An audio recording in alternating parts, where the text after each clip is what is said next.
मैं शिव गुरु के चरणों में प्रणाम करती हूँ, माँ भवानी के चरणों में प्रणाम करती हूँ, साहेब दीदी के चरणों में प्रणाम करती हूँ। मेरी प्रणाम स्वीकार हो। देखिए, हम लोग महादेव के गुरु माने हैं, अपना बनाए हैं उनको। तो अपना मानने से यही फायदा है कि जब हम गुरु को याद करेंगे तभी अपना होंगे, याद नहीं करेंगे तो वो अपना अपना नहीं कहता है। तो देखिए, गुरु के बना लेने से नहीं होता है, हर वक्त हर पल गुरु को याद करना पड़ता है।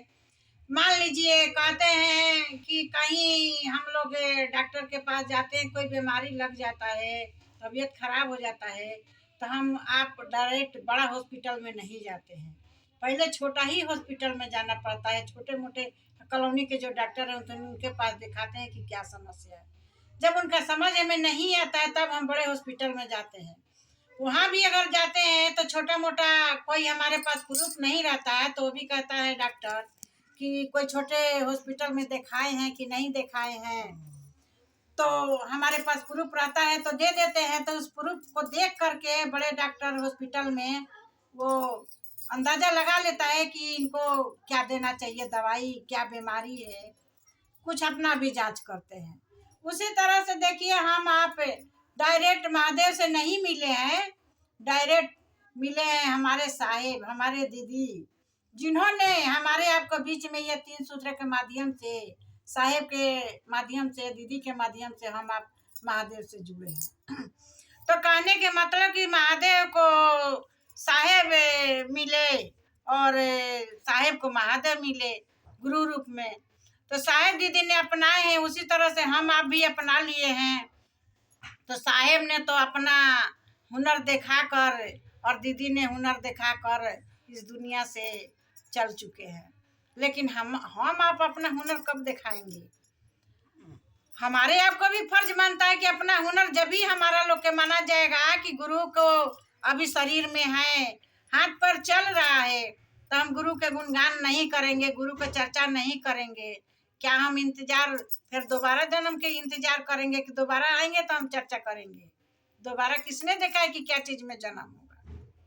तो समझ लीजिए कि गुरु का चर्चा करना बहुत जरूरी है, गुरु को याद करना जरूरी है।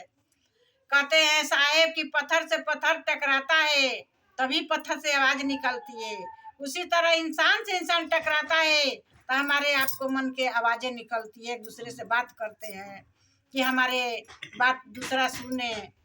जब हम बोलेंगे नहीं, किसी के पास उठेंगे बैठेंगे नहीं, बोलेंगे नहीं, तो हमारा मन के बात कोई क्या जानता है कि हम किसको गुरु माने हैं, गुरु के क्या इसमें भाव है, गुरु के क्या उसमें मोल है, जैसे कि किस तरह से हम चर्चा को चलाएंगे।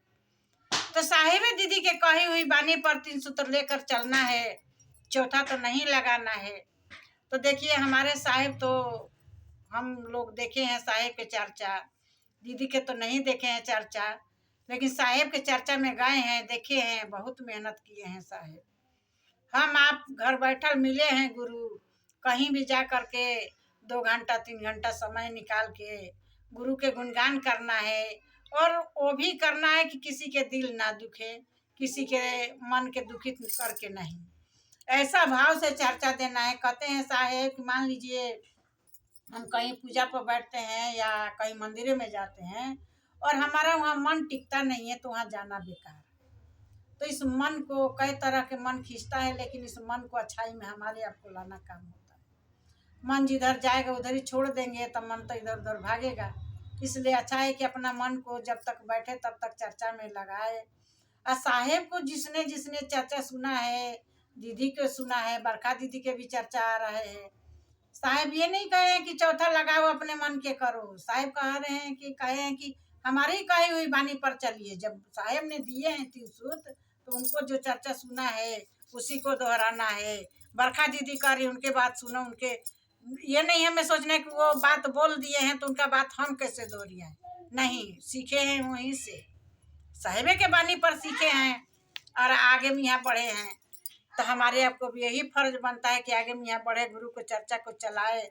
जो देखिए कहते हैं साहेब की हकीकत बात है, पहले क्या किसी के कॉलोनी में रहते थे, कोई किसी के नहीं जानता था, लेकिन आज के डेट में चर्चा के माध्यम से कहीं भी जाइए तो इतना तो हाथ लोग जोड़ते हैं, गुरु बहन प्रणाम, गुरु भाई प्रणाम। किसके वजह से, किसके कारण से हम आप अगर चर्चा में नहीं चलते, नहीं एक दूसरे से टकराव होता, तब कोई जानता नहीं जानता। तो इसी के तो कहते हैं साहेब कि जानने वाला जगह पर जाएंगे तभी कोई जानेगा, जिस जगह पर हम नहीं जाएंगे उस जगह पर किसको कौन जानता है। आज महादेव के जरिए से, साहेब दीदी के जरिए से गुरु भाई गुरु बहन प्रणाम होता है। प्रणाम तो खैर गुरुओं के करते हैं, लेकिन इतना तक कांटेक्ट हो गया कि गुरु बहन है, गुरु भाई है, कहीं भी निकलते हैं अगर टकरा जाते हैं तो हाथ जोड़ लेते हैं। अपनापन लगता है हकीकत में कि हमारा अपना गुरु बहन है। तो ऐसे ऐसे साहेब ने काम किए हैं, दीदी ने काम किए हैं, उसी वाणी को हमारे आपको भी दोहराने को मौका मिला है, दोहरा लीजिए। फिर किसने देखा है कि ये कब पल आएगा, हम कब इंसान रूप में जन्म लेंगे कि गुरु का गुणगान करेंगे। अच्छा बताइए, मान लीजिए कोई जानवर के तो ये सब नहीं मिला है, क्योंकि उनका आवाज़ें नहीं है, कंठे नहीं है कि हमारे आप जितना बोल के वो कहेंगे, किसी को समझाएंगे। इंसान रूप में जिसने जन्म लिया उसी को तो ये सब मिलता है। तो बहुत ये जो इंसान के रूप मिला है ना, इसका इस मोल के बहुत समझिए, व्यर्थ मत गंवाइए। ये बोलता फिर मिलेगा, कब मिलेगा कोई नहीं जानता है। यही हमारा गुरु का चर्चा है। हर हर महादेव।